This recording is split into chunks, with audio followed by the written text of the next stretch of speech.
UP के कानपुर देहात में 12 दिसंबर 2022 को रनिया थाने में बलवंत सिंह की पुलिस अभिरक्षा में मौत हो गई, जिसमें बलवंत के परिजनों की तहरीर पर एसओजी समेत 8 पुलिसकर्मियों के खिलाफ गंभीर धाराओं में मुकदमा दर्ज किया गया था।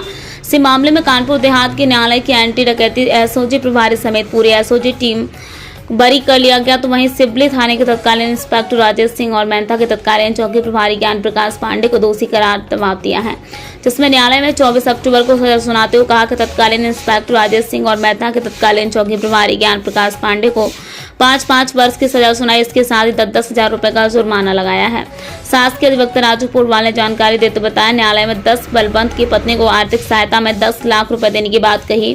न्यायालय ने तत्कालीन एसपी सुनीत सिंह, तत्कालीन पुलिस क्षेत्र अधिकारी रसूलाबाद आशा पाल, तत्कालीन पुलिस क्षेत्र अधिकारी अकबरपुर प्रभात कुमार और तत्कालीन रनिया थाने के सब इंस्पेक्टर शिव प्रकाश के वेतन में 10 लाख रुपए की रिकवरी की जाएगी। तो वहीं मेहता चौकी के तत्कालीन चौकी प्रभारी ज्ञान प्रकाश पांडे की पत्नी साधना पांडे ने न्यायालय के फैसले को गलत ठहराया और कहा कि बलवंत की पत्नी के साथ जो अन्याय हुआ है वो लेकिन अब मेरे साथ अन्याय हो रहा है। इसके लिए वो हाईकोर्ट का दरवाजा खटखटाएंगे और इसके इंसाफ की गुहार लगाएंगे। क्या नाम है आपका? मेरा साधना पांडे नाम है, ज्ञान प्रकाश पांडे की पत्नी हूँ। मैडम क्या नाम है आपका?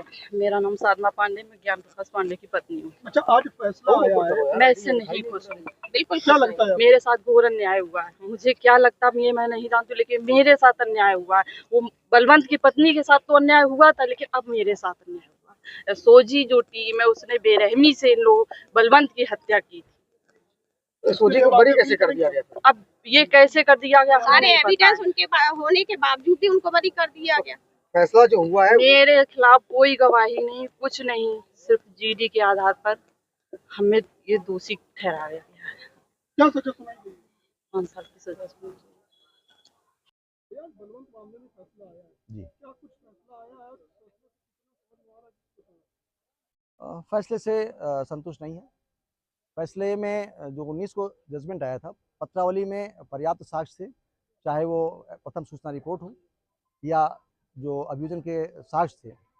और इतना ही नहीं, प्रशांत कुमार गौतम जो तत्कालीन जो एसओजी प्रभारी थे, उनके बयान या और जो बयान थे, उसमें एक बात तो पूरी तरह से सिद्ध हो चुकी थी कि मृतक बलवंत को स्वस्थ हालत में रनिया थाने में ले जाकर निरुद्ध किया गया।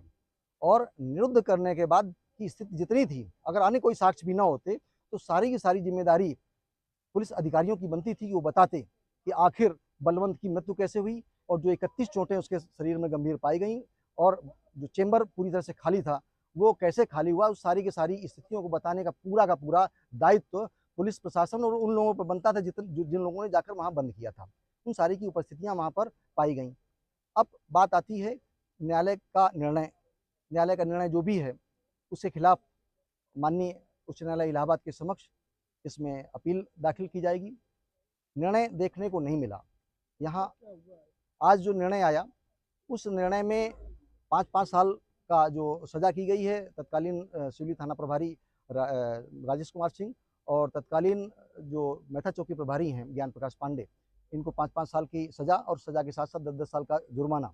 और साथ में एक और आदेश है न्यायालय का, वो ये कि 10 लाख रुपए की क्षतिपूर्ति के रूप में शासन जो पीड़ित परिवार है उसकी पत्नी उसके बच्चों के लिए करेगी।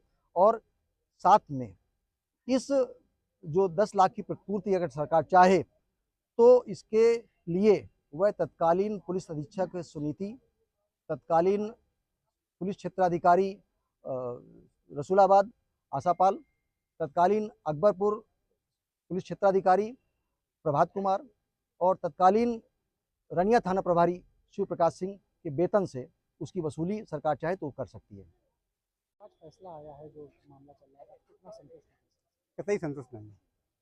क्या लग रहा है? फैसला नहीं हुआ। फैसला कहाँ हुआ? 11 आदमी के नाम FIR है, 3 आदमी को SIT टीम ने निकाल दिया। फैसला SIT टीम हो गई, न्यायपालिका नहीं रही, SIT टीम हो 6 को निकाल दिया। फैसला काहे का?